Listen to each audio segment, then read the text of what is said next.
नमस्कार, स्वागत है आप सभी का ईपीएस न्यूज टुडे पर। यह सिर्फ एक समाचार चैनल नहीं, बल्कि यह देश के उन 65 लाख से ज्यादा वरिष्ठ नागरिकों की आवाज का किला है, जिनकी प्रतिज्ञा अब दिल्ली के सत्ता के गलियारों में गूंज रही है। आज हम किसी अफवाह या किसी खोखले वादे का विश्लेषण करने के लिए यहां नहीं हैं। आज हम सिर्फ और सिर्फ तथ्यों की बात करेंगे, उन सरकारी दस्तावेजों की सच्चाई सामने रखेंगे जो अब तक फाइलों में दबे थे, उन संसदीय रिपोर्टों के पन्ने पलटेंगे जिनमें आपके हेचयू की गवाही दी गई है, और उन आधिकारिक स्रोतों से मिली जानकारी का पर्दाफाश करेंगे जो आने वाले कल की तस्वीर साफ करती है। हमारा एक ही लक्ष्य है, एक ही मकसद है, आपके हेक, आपकी आवाज और आपकी अंतिम जीत तक इस महासंग्राम को जारी रखना। इसलिए इस वीडियो के एक एक शब्द को ध्यान से सुनिएगा और अंत तक हमारे साथ बने रहिएगा, क्योंकि आज जो तथ्य, जो सबूत और जो अपडेट हम आपके समक्ष रखने जा रहे हैं, वह सिर्फ एक उम्मीद की किरण नहीं, बल्कि आपकी आने वाली पेंशन की असली और प्रमाणिक तस्वीर है। तो चलिए, बिना एक पल गंवाए शुरू करते हैं आज की यह सच्ची, ऐतिहासिक और निर्णायक रिपोर्ट, ईपीएस 95 पेंशन बढ़ोतरी की सबसे भरोसेमंद और गहन जानकारी के साथ। और हां, अगर आपने अभी तक अपने इस चैनल ईपीएस न्यूज टुडे को सब्सक्राइब नहीं किया है, तो यह सिर्फ एक भूल नहीं, बल्कि अपनी ही आवाज को कमजोर करना होगा। तुरंत नीचे दिए गए लाल बटन को दबाकर सब्सक्राइब करें और घंटी का निशान जरूर दबाएं, ताकि इस लड़ाई से जुड़ी कोई भी अहम जानकारी आपसे छूट न जाए। क्योंकि यह चैनल आपकी आवाज है, वही आवाज जो आज संसद की दीवारों को भेद चुकी है। साथियों, आज हम उस महागाथा के सबसे महत्वपूर्ण अध्याय पर से पर्दा उठाने जा रहे हैं, जिसका इंतजार देश के 65 लाख से भी अधिक ईपीएस 95 पेंशन धारक अपनी धड़कनें थाम कर रहे हैं। यह सिर्फ एक खबर नहीं है, यह उन करोड़ों उम्मीदों की कहानी है, उन अनगिनत बलिदानों का लेखा जोखा है जो इस देश की सेवा में अपनी जवानी कुर्बान कर चुके हैं। ये कहानी है उन चेहरों की जिन पर आज वक्त ने झुर्रियां लिख दी हैं, लेकिन जिनकी आंखों में आज भी एक अद्भुत चमक है, एक बेहतर और सम्मानित भविष्य की आस है। यह वही लोग हैं, हमारे बुजुर्ग, जिन्होंने अपने खून और पसीने से इस देश की औद्योगिक नींव को मजबूत किया और आज अपने ही हकों की सबसे बड़ी और शायद आखिरी लड़ाई लड़ाच रहे हैं। इस विशेष और विस्तृत रिपोर्ट में हम आपको उस महा आंदोलन की पूरी कहानी परत दर परत बताएंगे, जिसका नेतृत्व हमारे निडर और साहसी कमांडर अशोक रावत जी कर रहे हैं। हम आपको दिखाएंगे कि कैसे यह संघर्ष, जो कभी जंतर मंतर की सड़कों पर एक छोटी सी चिंगारी था, आज संसद के गलियारों में एक धधकता हुआ ज्वालामुखी बन चुका है। हम प्रधानमंत्री श्री नरेंद्र मोदी जी के उस बहुचर्चित बयान का भी तार्किक विश्लेषण करेंगे, जिसने एक तरफ पेंशन धारकों में नई उम्मीद जगाई है, तो वहीं दूसरी तरफ कई गंभीर सवाल भी खड़े कर दिए हैं। और सबसे अहम बात, हम आपको उस रास्ते का नक्शा दिखाएंगे जो आपके बैंक खाते में 7,500 रुपये की मासिक पेंशन, उस पर महंगाई भत्ता और मुफ्त चिकित्सा सुविधा के सपने को हकीकत में बदल सकता है। हम बताएंगे कि यह सपना कब और कैसे सच हो सकता है। तो हमारे साथ बने रहिए, क्योंकि अगले कुछ मिनटों में जो तथ्य और सबूत हम आपके सामने रखने जा रहे हैं, वह हर भ्रम के कोहरे को चीर देंगे और सच्चाई के सूरज को साफ साफ दिखा देंगे। तो चलिए, उस सबसे बुनियादी सवाल से शुरू करते हैं जो आज हर पेंशन भोगी के मन में तूफान की तरह उठ रहा है। हमारी पेंशन आखिरकार कब बढ़ेगी? दशकों से, जी हां, सालों से नहीं, दशकों से ईपीएस 95 के पेंशन भोगी मात्र 1,000 रुपये की मामूली पेंशन पर अपनी जिंदगी के दिन काटने को मजबूर हैं। यह एक ऐसा क्रूर मजाक है जो उस महान देश में हो रहा है जहां आज एक दिन की न्यूनतम मजदूरी भी इससे कहीं ज्यादा है। एक पल के लिए सोचिए, क्या कोई भी व्यक्ति, क्या कोई भी परिवार मात्र 1,000 रुपये में पूरे 30 दिन गुजार सकता है? क्या वह अपनी बीमारियों की दवाइयों का खर्च उठा सकता है? क्या वह अपने परिवार को 2 वक्त की इज्जत की रोटी दे सकता है? इसका जवाब हम सब जानते हैं, बिल्कुल नहीं, कदापि नहीं। इसी घोर अन्याय के खिलाफ, इसी अपमान के खिलाफ एक चट्टान की तरह खड़ा हुआ राष्ट्रीय संघर्ष समिति का यह आंदोलन, कमांडर अशोक रावत जी के जोशीले नेतृत्व में यह आंदोलन सिर्फ एक आवाज नहीं, बल्कि एक राष्ट्रव्यापी पुकार है। यह उन लाखों मेहनतकश लोगों की आत्मा की आवाज है जिन्होंने अपनी जवानी की ऊर्जा से इस देश के कारखानों को चलाया, मिलों में उत्पादन किया और राष्ट्र को खड़ी डीडा किया। और आज वह अपने हाकियों के लिए, अपने आत्मसम्मान के लिए डटे हुए हैं। यह कोई आम विरोध प्रदर्शन नहीं है, यह एक सम्मानजनक जीवन जीने के संवैधानिक अधिकार की मांग है। यह उन हाथों की कहानी है जो कभी भारी भरकम मशीनें चलाते थे, आज वही हाथ अपने अधिकार के लिए आसमान की तरफ उठे हुए हैं। उनकी मांगें क्या हैं? बिल्कुल साफ, पारदर्शी और हर पैमाने पर जायज। पहली और सबसे प्रमुख मांग न्यूनतम पेंशन 7,500 रुपये प्रतिमाह। दूसरी मांग, इस पेंशन पर महंगाई के हिसाब से महंगाई भत्ता यानी डीए।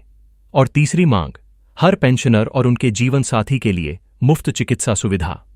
यह कोई दया की भीख नहीं है, यह उनका कमाया हुआ हक है, क्योंकि जिसने अपना पूरा जीवन इस देश की सेवा में समर्पित कर दिया, उसे बुढ़ापे में गरिमा और सुरक्षा के साथ जीने का पूरा अधिकार मिलना ही चाहिए। एक लंबे और थका देने वाले संघर्ष के बाद, अनगिनत धरणों, प्रदर्शनों और झांपनों के बाद अब यह आवाज बहरे हो चुके सरकारी कानों तक पहुंच चुकी है। इस लड़ाई में सबसे बद्धा और निर्णायक मुद्दा तब आया जब यह मुद्दा देश की सर्वोच्च पंचायत यानी संसद में गूंजा। देश के कई माननीय सांसदों ने अपनी अपनी पार्टियों की सीमाओं से ऊपर उठकर इंसानियत के नाते पेंशन भोगियों की मांग का पुरजोर समर्थन किया। उन्होंने संसद में खड़े होकर सरकार से तीखे सवाल किए। आखिर कब तक यह लोग 1,000 रुपये में जीने को मजबूर रहेंगे? कब तक उन्हें अपने ही हाकू के लिए सडीडी डेचकों पर उतरना पड़ेगा? इन सवालों की गूंज ने श्रम मंत्रालय को गहरी नींद से जगाया और सोचने पर मजबूर कर दिया। इसके बाद संसद की स्थायी समिति यानी स्टैंडिंग कमेटी ऑन लेबर ने इस पूरे मामले का बहुत गहराई से अध्ययन किया। समिति ने अपनी रिपोर्ट में साफ और सख्त शब्दों में लिखा कि 1,000 रुपये की पेंशन पूरी तरह से अमानवीय और अपर्याप्त है और इसे तुरंत बढ़ाया जाना चाहिए। समिति ने न्यूनतम पेंशन को बढ़ाकर 7,500 रुपये करने की मजबूत सिफारिश की, जो पेंशन भोगियों के दशकों के संघर्ष की एक बहुत बड़ी नैतिक और दस्तावेजी जीत थी। अब पूरा देश, खासकर 65 लाख पेंशन भोगी परिवार, कर्मचारी भविष्य निधि संगठन यानी ईपीएफओ की अगली होने वाली केंद्रीय न्यासी बोर्ड यानी सीबीटी की बैठक का बेसब्री से इंतजार कर रहा है। हमारे विश्वसनीय सूत्रों के मुताबिक इस बैठक में पेंशन बढ़ोतरी का प्रस्ताव प्रमुख एजेंडे में सबसे ऊपर शामिल है। कैचबर यह भी है कि ईपीएफओ ने अपने आंतरिक स्तर पर पेंशन को 1,000 रुपये से बढ़ाकर 7,500 रुपये प्रतिमाह करने का एक विस्तृत प्रस्ताव तैयार कर लिया है। अब यह फाइल वित्त मंत्रालय और प्रधानमंत्री कार्यालय के पास अंतिम हरी झंडी के लिए पहुंच चुकी है, जहां से अंतिम मंजूरी का इंतजार है। यहां तक सब कुछ उम्मीदों और आशाओं से भरा हुआ लगता है, लेकिन अब इस कहानी में एक नया और चिंताजनक मुद्दा आता है। प्रधानमंत्री नरेंद्र मोदी जी ने हाल ही में एक सार्वजनिक मंच से बयान दिया, जिसमें उन्होंने कहा कि सरकार पेंशन भोगियों की समस्याओं को लेकर अत्यंत संवेदनशील है और जल्द ही कोई सकारात्मक कदम उठाया जाएगा। यह बयान सुनने में अच्छा लगता है, लेकिन सरकारी सूत्रों से जो खबरें छनकर आ रही हैं, उनके अनुसार राजकोषीय घाटे और देश पर पड़ने वाले आर्थिक बोझ को देखते हुए सरकार एक साथ पेंशन को 1,000 से सीधे 7,500 रुपये करने के पक्ष में नहीं है, बल्कि सरकार एक चरणबद्ध योजना या फेज्ड प्लान पर विचार कर रही है। इस योजना का मतलब क्या है? इसका मतलब है कि पहले चरण में पेंशन को 1,000 से बढ़ाकर सिर्फ 1,200 या 1,500 रुपये किया जा सकता है। फिर कुछ समय बाद अगले चरण में इसे 2,000 या उससे ऊपर लाया जाएगा। सरकार का तर्क है कि इससे देश के खजाने पर अचानक कोई बड़ा दबाव नहीं पड़ेगा और पेंशन भोगियों को भी कुछ तात्कालिक राहत मिल जाएगी। लेकिन राष्ट्रीय संघर्ष समिति के अध्यक्ष कमांडर अशोक रावत जी ने सरकार की इस योजना को पूरी तरह से और सिरे से खारिज कर दिया है। उन्होंने इसे ऊंट के मुंह में जीरा देने जैसा बताया है। उन्होंने कहा कि 200 या 500 रुपये की बढ़ोतरी आज की कमरतौदच महंगाई में एक भद्दे मजाक से कम नहीं है। उन्होंने सरकार को साफ और स्पष्ट शब्दों में चेतावनी दी है। 7,500 रुपये की न्यूनतम पेंशन, उस पर महंगाई भत्ता और मुफ्त इलाज से कम कुछ भी मंजूर नहीं होगा। अगर सरकार अक्टूबर 2025 तक इन मांगों को पूरी तरह से लागू नहीं करती, तो देश भर के पेंशन भोगी दिल्ली की सडीडी डेचकों पर उतरेंगे। यह आंदोलन अब सिर्फ एक आवाज नहीं रहेगा, बल्कि यह एक ऐसा इतिहास रचेगा जिसे आने वाली पीढ़ियां याद रखेंगी। देश की राजधानी दिल्ली में लाखों पेंशनरों का एक शांतिपूर्ण सैलाब उमड़ेगा, जो सरकार को यह एहसास दिलाएगा कि बुजुर्गों की आवाज अब और अनसुनी नहीं की जा सकती। कमांडर अशोक रावत जी ने कहा है, यह लड़ाई अब अपने अंतिम और निर्णायक चरण में है। किसी भी भ्रम या बहकावे में मत आइए। यह सिर्फ कुछ लोगों की नहीं, बल्कि हर उस पेंशन भोगी की लड़ाई है जिसने इस देश को अपने पसीने से सींचा है। देश भर में इस आंदोलन को लेकर जोश और उत्साह बरछ रहा है। हर राज्य से समर्थन की एक नई लहर उठ रही है। ट्विटर, फेसबुक और यूट्यूब पर लाखों लोग एक ही आवाज में कह रहे हैं, पेंशन बढ़ानी होगी। ईपीएस न्यूज टुडे इस आंदोलन की हर पल की, हर घंटे की है छाबर आप तक सबसे पहले और सबसे सटीक तरीके से पहुंचाता रहेगा। यह चैनल आपका है, आपकी आवाज का मंच है, जहां से देश के हर कोने में सिर्फ और सिर्फ सच्चाई गूंजती है। अब बात करते हैं उस मुद्दा की जहां यह आंदोलन एक नई दिशा और एक नई ऊर्जा ले चुका है। देश भर के पेंशन भोगी अब सिर्फ घरों में बैठकर इंतजार नहीं कर रहे, बल्कि वो सड़ ढचकों पर उतरकर अपने अधिकार की आवाज को बुलंद कर रहे हैं। हर शहर, हर राज्य में ईपीएस 95 के पेंशनर पूरी तरह से एकजुट हो रहे हैं। उनके हाथों में तख्तियां हैं जिन पर लिखा है, पेंशन हमारी मांग है, हक है, भीख नहीं। कमांडर अशोक रावत जी एक सच्चे सेनापति की तरह लगातार देश के अलग अलग हिस्सों का दौरा कर रहे हैं। वे बुजुर्गों से सीधे मुलाकात कर रहे हैं, उनकी आंखों में आंखें डालकर उन्हें जागरूक कर रहे हैं और यह समझा रहे हैं कि यह लड़ाई किसी एक व्यक्ति की नहीं, बल्कि हर उस भारतीय की है जिसने अपने जीवन के सुनहरे वर्ष इस राष्ट्र के निर्माण में समर्पित किए हैं। अब सवाल उठता है कि आखिर सरकार पर दबाव कितना ज्यादा बढ़ चुका है। तो आपको बता दें कि संसद की स्थायी समिति की रिपोर्ट, जो एक आधिकारिक और संवैधानिक दस्तावेज है, श्रम मंत्रालय को सौंपी जा चुकी है। समिति ने दो टूक कहा है कि 1000 रुपये की पेंशन पर जीना असंभव है और अगर जल्द ही न्यूनतम पेंशन नहीं बढ़ाई गई तो यह न सिर्फ एक सामाजिक अन्याय होगा, बल्कि यह सरकार की संवेदनहीनता का सबसे बड़ा प्रतीक बन जाएगा। सरकार पर अब हर दिशा से दबाव है, सांसदों से, मजदूर संगठनों से, मीडिया से और सबसे बढ़कर जनता की अदालत से। ईपीएफओ की केंद्रीय न्यासी बोर्ड की बैठक में यह प्रस्ताव टॉप एजेंडा के रूप में रखा गया है। अंदरूनी सूत्रों का कहना है कि ईपीएफओ ने अपनी रिपोर्ट पूरी तरह से तैयार कर ली है और इसे वित्त मंत्रालय को भेज दिया गया है। अब गेंद प्रधानमंत्री कार्यालय के पाले में है। निर्णय किसी भी दिन, किसी भी समय आ सकता है, लेकिन असली और करोद्धों का सवाल यह है कि क्या यह निर्णय बुजुर्गों की उम्मीदों और उनकी जरूरतों पर खरा उतरेगा। प्रधानमंत्री नरेंद्र मोदी जी का हालिया बयान कहीं न कहीं उम्मीद तो जगाता है, लेकिन ठोस ऐलान के अभाव में यह कुछ पेंशनरों के बीच संशय भी पैदा करता है। और इसी बीच चरणबद्ध तरीके से पेंशन वृद्धि की खबरें इस लड़ाई को और भी जटिल बना रही हैं। लेकिन कमांडर अशोक रावत जी ने स्पष्ट कर दिया है, हम चरणबद्ध न्याय नहीं, संपूर्ण न्याय चाहते हैं।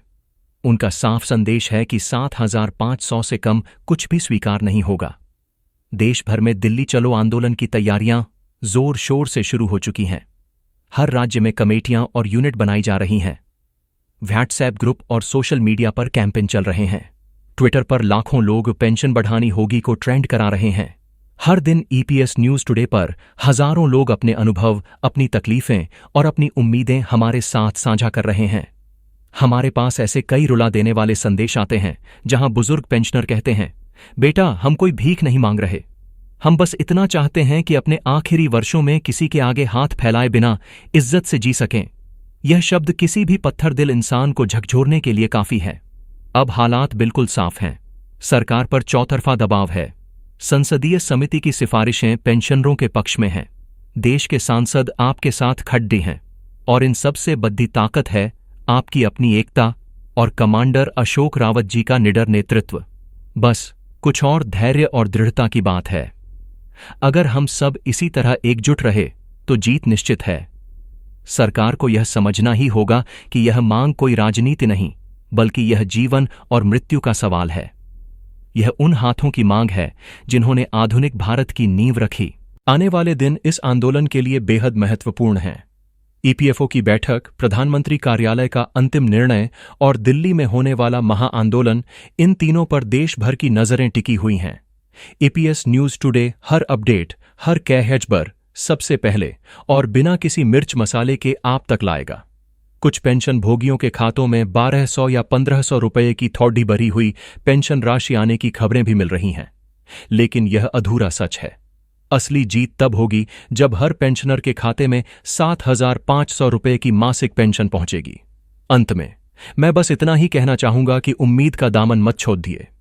यह लड़ाई सच्चाई और हक की है, और इतिहास गवाह है कि ऐसी लड़ाई में जीत हमेशा सच्चाई की ही होती है। हमें पूरा विश्वास है कि अप्रैल 2025 से पहले, या शायद उससे भी बहुत पहले, आपके खाते में 7,500 रुपये की पेंशन का सपना हकीकत बन जाएगा। आप इस बारे में क्या सोचते हैं? अपनी राय कमेंट में जरूर बताएं। और याद रखिए, इस वीडियो को हर व्हाट्सएप ग्रुप, हर दोस्त और हर रिश्तेदार तक जरूर पहुंचाएं, क्योंकि जानकारी ही हमारी सबसे बड़ी ताकत है। जब हर पेंशन भोगी सच्चाई से वाकिफ होगा तो हमारी ताकत कई गुना बढ़ जाएगी। एकजुट रहिए, जागरूक रहिए और अपने हकों के लिए डटे रहिए। जय हिंद, जय पेंशनर्स एकता।